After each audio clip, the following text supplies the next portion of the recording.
Welcome to Breakfast at Beverley's, the podcast that takes you on a journey through the fascinating world of transport and logistics. Join your host, Beverley Bell CBE, an industry expert and former senior traffic commissioner, as she navigates the highways and byways of the industry. From sunrise to sunset, we're here to accompany you on the road, bringing you insights, advice, and thought-provoking conversations with notable guests in the field. We hope you enjoy this episode.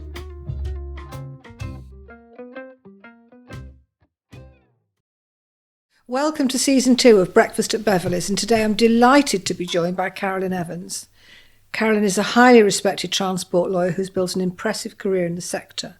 After qualifying as a solicitor in 2004 and becoming a duty solicitor, she also became a prosecutor for the DVSA, whilst appearing on behalf of defendants in the Crown Court and the Court of Appeal. She's also represented clients before the Upper Tribunal in appeals against decisions made by the Traffic Commissioner.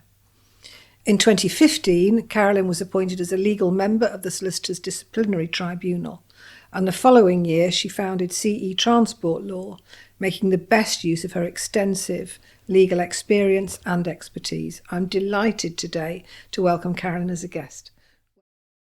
So Carolyn, welcome, and thank you very much for coming to see us and take part in our podcast today. Usual question for my guests, what have you had for breakfast?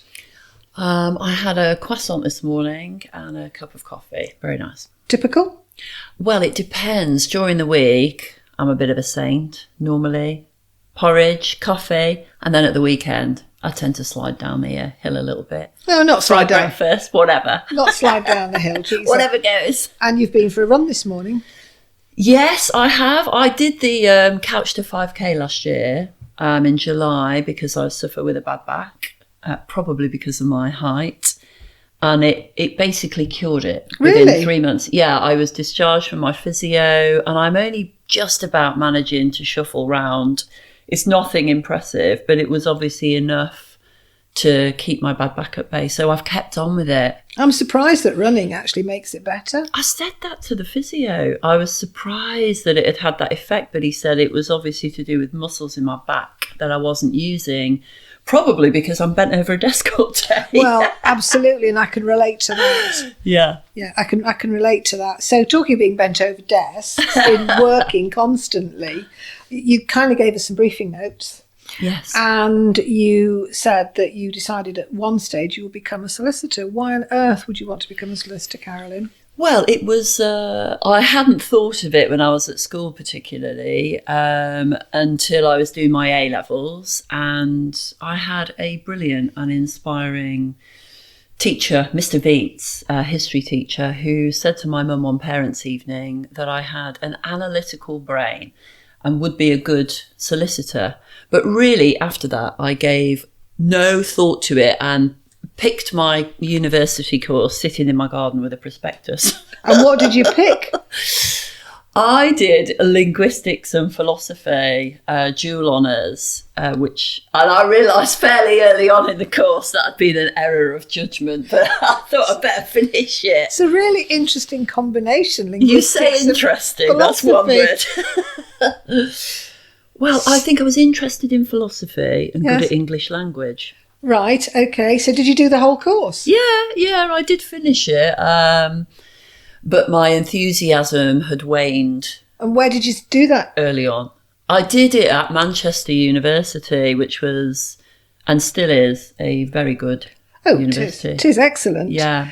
If you were doing that degree again now and you felt you'd made a mistake, would you have carried on to the end or would you have changed? Absolutely not.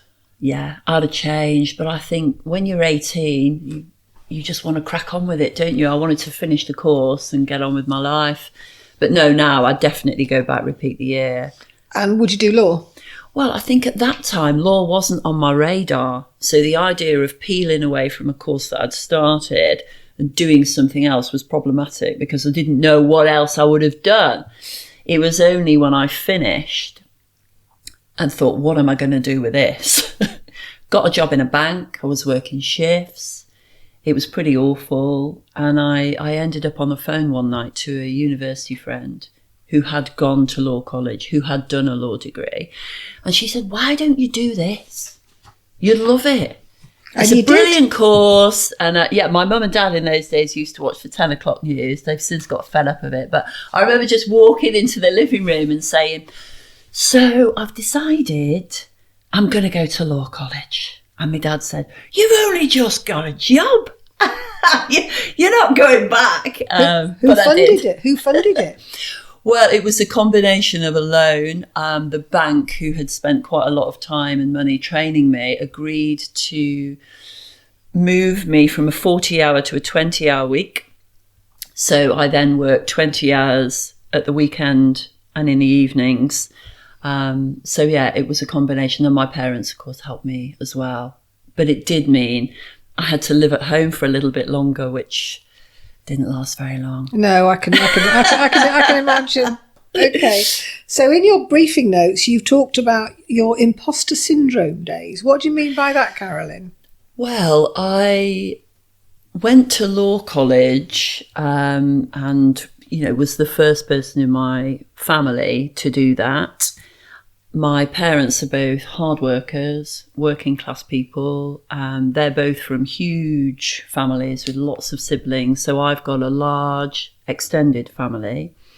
But I went to a comprehensive school, and to find myself immersed in this environment where my peers were generally affluent, very well educated, clever, you do compare yourself to them, or I did, rather unfavourably, and just felt at the time it was only a matter of time before someone was going to find me out, So I spent quite a lot of time hiding out.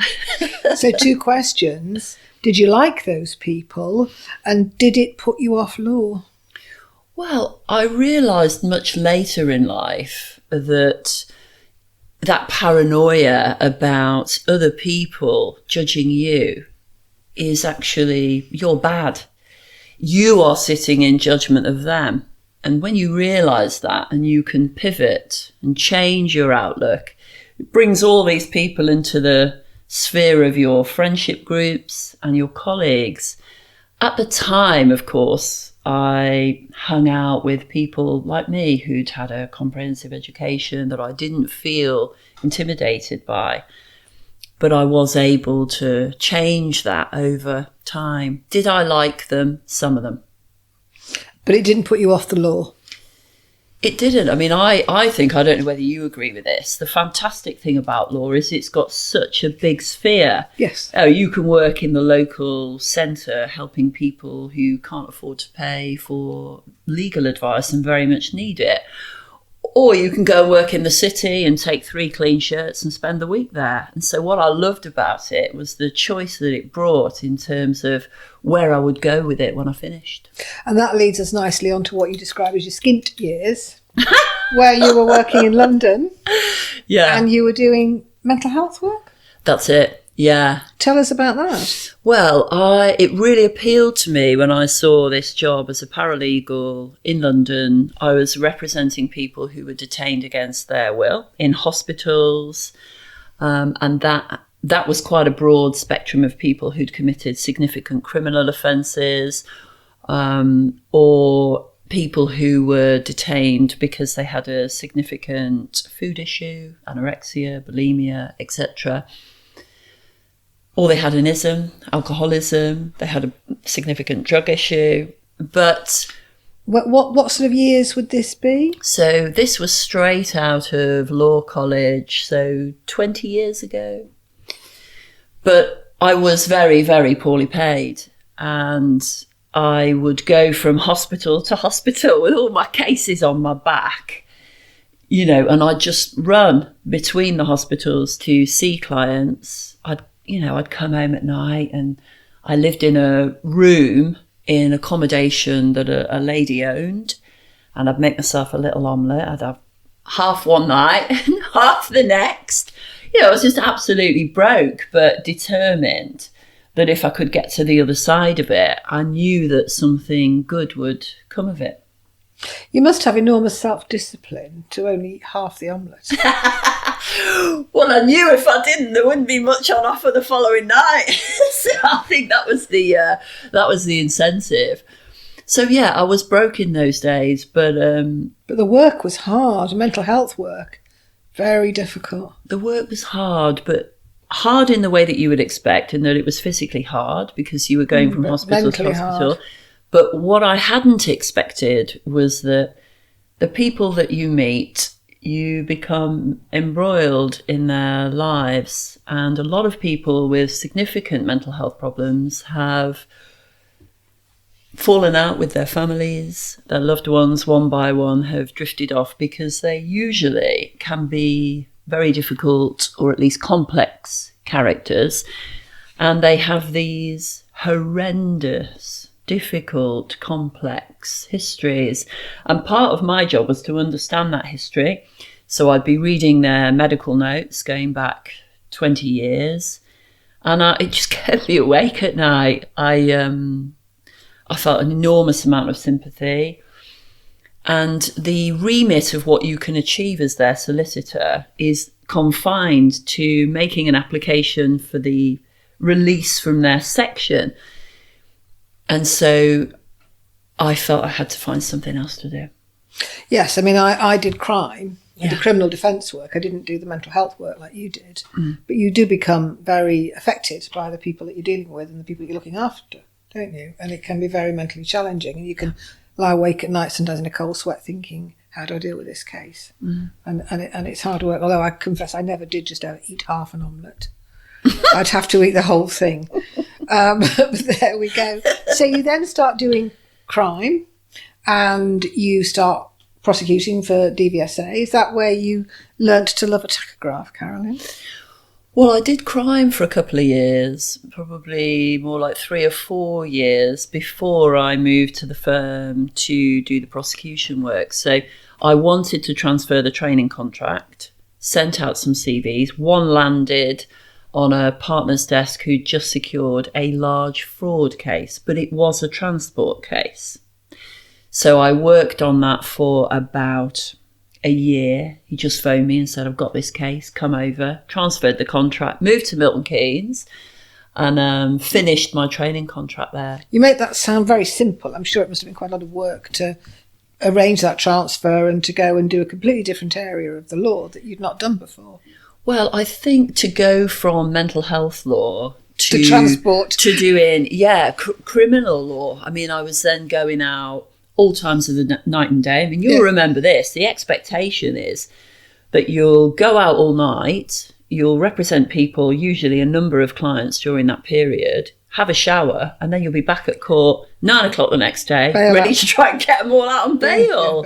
Really, that is really tough. And for me, that work, those hours, that had a lifespan. So I did another couple of years in a niche criminal practice and then wanted to change again. And so I applied for a job in a medium-sized high street practice that were looking for someone to come in and prosecute some of their cases. They were also an RHA panel member, so we were doing some defence work as well. And I thought it would be a nice change. You laugh. But I loved it compared to, reading all these dreadful histories or going out at 3 o'clock in the morning because someone's pinched a couple of Ferrero Rocher from the local Tesco's, and more besides. It was like taking the pack off and doing something that was interesting, but also manageable. Rewarding. Yeah. Well, unlike the mental health and the crime, the turning point for me in the criminal work was spending a whole weekend prepping a case for this chap. And I did his trial on the Monday. It was thrown out at half time. And when I walked out of the courtroom to shake his hand, he'd already gone. Really? Nice. Just, you wonder if they don't appreciate it and it doesn't mean anything to them, you're not very well paid for it. Actually, what's the point? Whereas the lovely transport sector industry clients are generally extremely appreciative. Yeah. And will take the time and the trouble to say thank you. Yeah. It's a very diverse sector. You do both PSV and HGV. Yeah. You deal with clients that might be one or two vehicles, or there could be 1,000 vehicles and 1,000 drivers. What's the one piece of advice that you would have for any client who you're going to be looking after, no matter what size the fleet or what the type of operation is in transport law?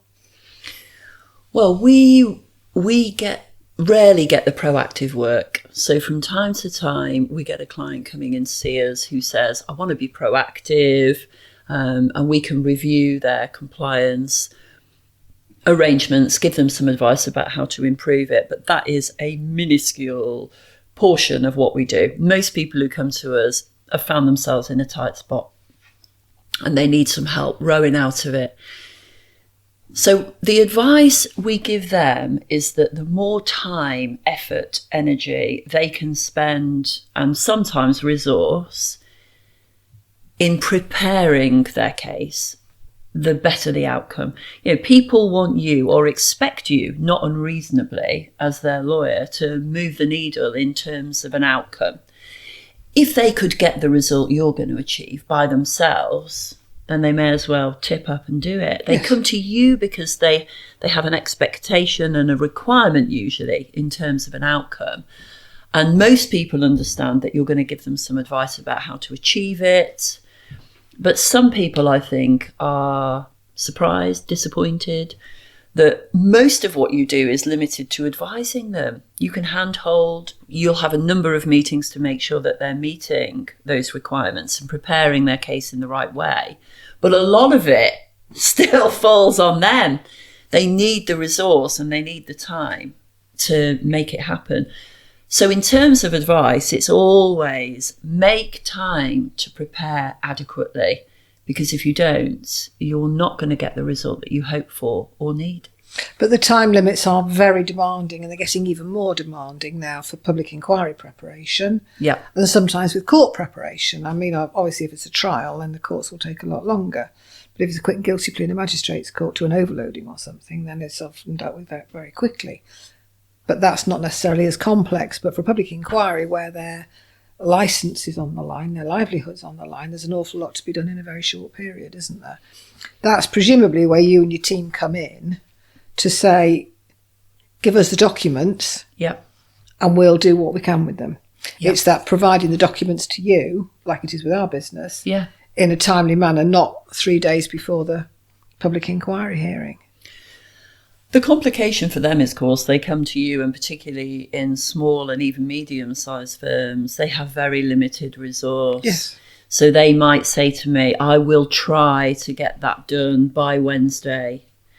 And I find myself saying, don't try to get that to me, get it to me. Because if you don't, we're going to have to push the deadline. You're going to come in for some criticism, and you find yourself immediately on the back foot.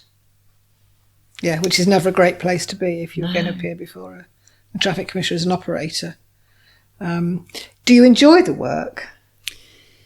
I enjoy it enormously. I like the people that we work with. I like the work that we do.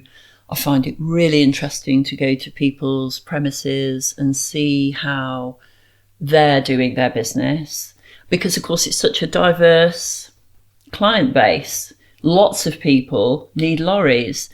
So whether you're going to a large demolition firm, that's my next life choice, by the way. What's that? Demolition. Right, you like knocking things down. I do you? love that. I find that really exciting. You've got a destructive personality, have you, Carolyn? Although these days I think it's less about just putting a bomb under it, and they take them down top down now, don't they? Yes. It's much less exciting. But yeah, whether you're going to a demolition firm or a small scaffolder, you're trying to help them achieve the same outcome. But it's all really interesting. Systems, management, processes, people.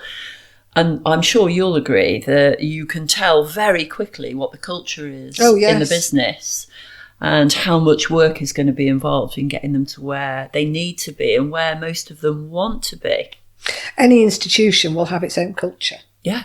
And when we do our transport manager CPC refreshers, we look at the causes of non-compliance. And often culture is one of those. Yeah. People choosing not to do it right, tiny proportion, or people trying to do it right, but it could be incompetence, or it could be, we talk about our CMA file. Yeah, cover my something, which obviously I won't say on the podcast. But yeah, culture's everything. Culture and attitude. You can empower people, you can train them, you can educate them, you can extend their knowledge. If they don't have the right attitude, or there's a culture of non-compliance, or what's the word I'm looking for, complacency, then it can be very difficult.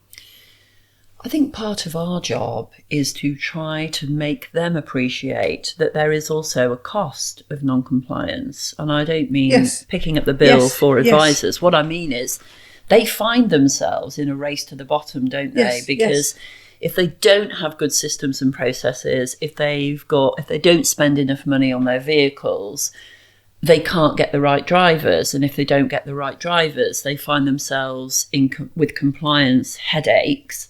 Whereas if they invested that time in the vehicles, in the drivers, in the staff, and then, of course, they win the better business. They're getting better work. And so it's partly about trying to persuade them that to have a compliant organisation with a good culture is going to be beneficial and financially beneficial for them in the longer term. Yes, and it's false economy not to make that investment. Yeah. So before I ask you a little bit more about a certain conference that's coming up, is there a particular case that in your entire career so far as a solicitor stays with you? It could be in the transport sector, it might not be in the transport sector, either because you think you did really well in that particular case and got a fabulous result, or because you think you didn't get a fabulous result and you might have done something differently. Well, I think as a solicitor, you rarely remember the cases that you've succeeded in, because they're the ones you get up the next day and you just do the next one. It's the ones that haven't gone in the way that you would have liked or you would have hoped that you remember, where people that you think were deserving of a better outcome perhaps didn't get it for whatever reason. They're the ones that stay in my mind. There are a number of them. Perhaps interestingly, a lot of the cases I remember are the ones I did in mental health. They're the ones that stayed with me, the individuals, the people that I met. The complications, how tough life was for them. You wonder years later where they are. I had a client phone me a few weeks ago who I'd represented when I first set up on my own about 8 years ago. And he phoned me and said, I just wanted to phone and say thank you. Oh. I'm sorry it's 8 years later, but I had such a lot going on. It's been in my mind. I'm all overcome. That I must phone and say thank you. And that's important, isn't it? To remember to say thank you to the people that work for you. Thank you to, us if we've done a good job. So yeah, it's those cases, unfortunately, that stay with you. But perhaps that's important because it's those cases that you learn from, and it's those cases that you feel determined. You won't let the same outcome happen. You're going to drive the agenda, control the narrative, and make sure that people get the right outcome. It becomes part of your culture and part of your agenda. Yes, I think you're right. The ones you remember are the ones that don't fit the mould. Yeah. And you think, oh, if I'd done that differently, and if I'd not said that, or if I had said this, might I have got a different outcome? Probably not. But we beat ourselves up, don't we, sometimes? Well, they don't give evidence well. That's often the way. Do you agree? Yes, but I wouldn't necessarily admit to it. To the judge. Yeah, they can sit with you in a room. They feel comfortable with you. Yes. They can open up to you. They talk competently and capably about their business. They get in front of a judge. And it all... they just unravel to the extent that I've stood outside and said, deep breaths, you're going to have to go in and find a way to explain yourself. Yeah. I don't know about you. I sometimes find it's the people I think who give evidence really well that find it very difficult. And those, I think, are going to absolutely smash it. They'll go to pieces. I'm saying nothing, Your Honour. I'm saying nothing. Yeah. Okay, so you've got 2 young teenage boys. Yeah. If either of them said that they wanted to be lawyers, would you encourage them or discourage them? I'd encourage anyone to be a solicitor. For me, it's been a brilliant career that I've thoroughly enjoyed. I found it rewarding. You are working in an environment where you feel you are actually changing people's lives for the better, that you're doing something good, that can drive you on to do bigger and better things. And it's completely flexible, isn't it? They can go and work in London, pack 3 shirts, stay down there all week on a bunk bed, or they can go and work in the local help centre where they're reaching out to people who need legal advice and can't afford it. I think it's just a brilliant career. And I would encourage anyone to do it, including the kids. My youngest has expressed an interest, but given he's only 12, I don't expect that to stick particularly. It might do, because if he's decided at 12 that's what he wants to do. Does he want to come and work for you? Well, he said we were doing a little video for a school project, and when I asked him what he wanted to do when he grows up, he paused, and I said, go on, if you want to be a footballer, you can say. And he said, actually, I was thinking I might like to come work with you. Wow. And I nearly fell off my chair at the time, but it's great, isn't it? It would be great if we could bring him into the business, or my older lads. Yeah, I think it's a great career. I'd be pleased for them to do it if that's what they wanted. Well, I'm relieved to say neither of my children ever wanted to join me as a lawyer. All I can say, thank God. But there we go. Their skills lie in other areas. Okay, so we know that pretty soon there's the CE Transport Law Conference coming up. Yes. Tell us a little bit about that. Who should attend? Why should they attend? Okay, so I've always done a conference with the exception of COVID. I felt it was a good opportunity to bring people together in one room. You've got lots of expertise there, and people still like that face-to-face contact. It was a good opportunity for them to network. It's a good opportunity for them to learn something, and it's a good opportunity for us to develop our brand. So we've always done the conference, but it's never been bigger than 80. We've never charged for the conference before. We've had loads of great speakers and good feedback. And when I went last year to the Ridgeway, where we've had the conference, they showed me the room next door, which is this huge room with a big stage, and said, why don't you think about having it in here next year? And at the time, I thought, oh, God, I'm not sure about that. I was still getting over the last one. But actually, you go home, you sleep on it, and get up the next day and think, why not? Why not? Let's do it. If we can do it for 80, we can do it for 300. Let's do it. But I knew I'd need to bring in some expertise, some gravitas. And so that's why we approached you, in the hope that you'd come in, collaborate with us and take it to the next level. Who should attend? Well, historically, we've had a number of operators who've attended, transport managers, particularly external TMs where they're on a number of licenses and they're keen to keep up with developments. So yeah, it's a combination, operators, transport managers and consultants, because they might be looking after a large number of individuals or businesses. It's important that they stay ahead of the game. You know, sometimes people will come on and see us in the tight spot described earlier, and you're saying, when was the last time you did any training? And when they say, well, never, and you say, well, you've come to see me. I'm a solicitor. I qualified 20 years ago. If I told you I hadn't done a drop of training in between because I didn't think I needed to, how would you feel about relying on my expertise? You'd query it. And I think that helps them to understand that actually it can be really beneficial if you stay on top of developments, not just in the law, I mean, the legislative platform hasn't changed for over 2 decades, but the interpretation has. Longer than that. Yeah, the expectation, I think, on operators has shifted. I mean, doing PIs 20 years ago, you'd have to be a very bad boy indeed for your licence to be revoked. Well, I became a TC 25 years ago. The serially and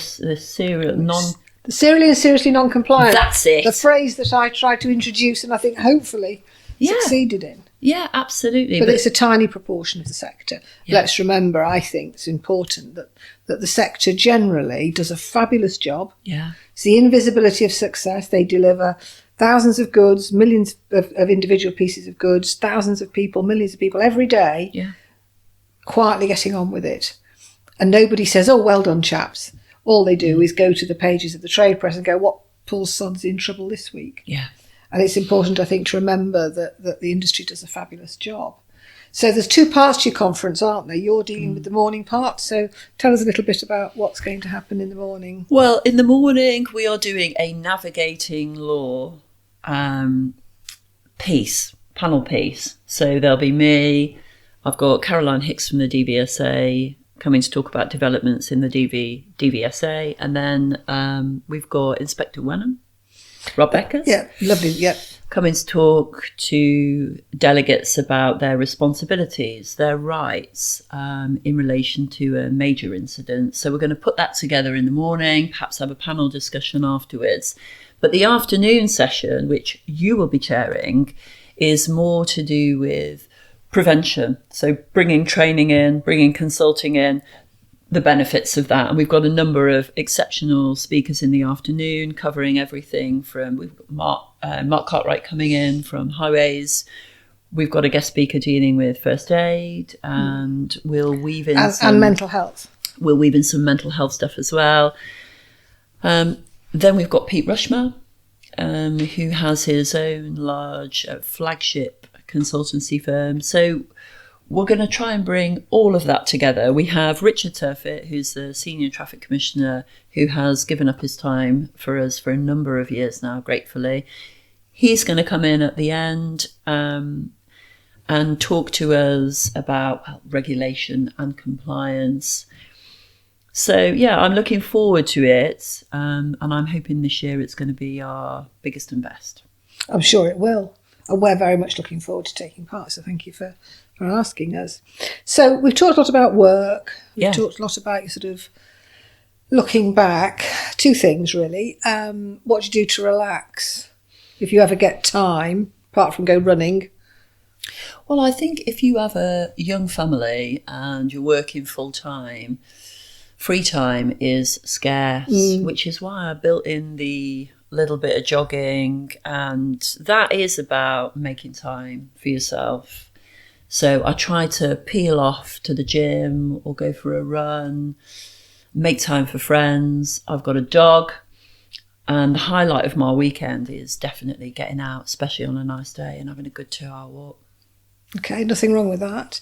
And of course, dogs are better than kids because they love you unconditionally. Absolutely. You don't have to pay to educate them, and they eat anything. I always love my dogs. You just nailed it in a sentence. Absolutely.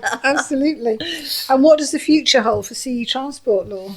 Well, we are growing. We are in a reasonably small office in Stony Stratford, which we are trying to move out of presently. We'd like to move to new premises, and we are giving consideration to bolting on some additional expertise outside of our niche practice, which has always focused exclusively on transport law and crime.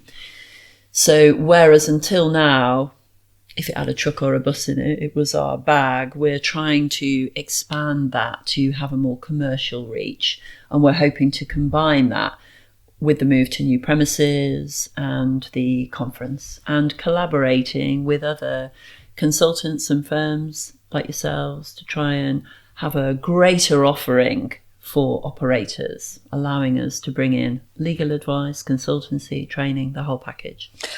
That sounds really exciting, but you've missed a little bit out. Oh, go on. CE Demolition Limited. I love that. You're going to buy a big wrecking ball. Yeah. And then, you can sort of knock down a few premises when you're having a bad day. Well, we get to the stage now. We've had a really interesting chat. I've probably forgotten to tell you this. Uh-oh. But we haven't pressed record. No, you're a lawyer, you'll cope. Sometimes it's purely voluntary. Sometimes at the end we can say to our guests, is there anything you'd like to ask me? Yes, I've listened to the other podcasts, which are absolutely super, by the way. But all right, so I'd given this some thought. Yesterday on the ferry, an operator comes to see you, Beverley. He's found himself in a spot of bother. He feels the glowing lamplight of regulatory attention from the DVSA. He's heading towards a hearing. He's concerned. He's only got 4 grab lorries and he's only got a limited amount of resource. God, I feel like this is an exam question. Go on. It is! What would you tell him to spend it on? What would I tell him to spend it with a limited amount of resource? He's got a limited amount of resource, 4 lorries. He's in a tricky position compliance-wise. What would you tell him to spend that limited resource on? Getting top-notch advice on how to do it properly and listening and implementing that advice. And that could be an independent transport consultant coming in for a day or half a day. It could be getting somebody like yourselves to say, we'll represent you at the hearing, but you've got to do what we tell you or advise you. That's conditional. That's the difference, isn't it? Between a consultant and a solicitor that's representing somebody to public inquiry hearing, which is why, quite properly, TCs won't allow consultants to also be the representative. Yeah. So I would say get the best advice you can afford, but listen to it and implement it. Yeah. Because how many clients do transport lawyers, not you and I, know, who give advice, but the client goes, well, that's all very well, but I'm not actually going to implement it. And that's where I think is their downfall. Absolutely. And is that the right answer? Do I get the job? Yeah, you've definitely got the job. Okay. Well, thank you very much indeed. Really lovely to talk to you. Thank you for taking the time to come all the way over to the Isle of Wight and talk to us, and have a very safe journey back. Thank you very much. As we conclude another fascinating journey through the world of transport and logistics, we want to express our sincere appreciation for listening. Your support means the world to us. Keep the conversation going by reaching out on social media with your questions and feedback. We're eager to hear from you and continue exploring together. Until next time, stay curious, stay informed, and check out our other episodes online. Take care on the roads, and see you in the next episode.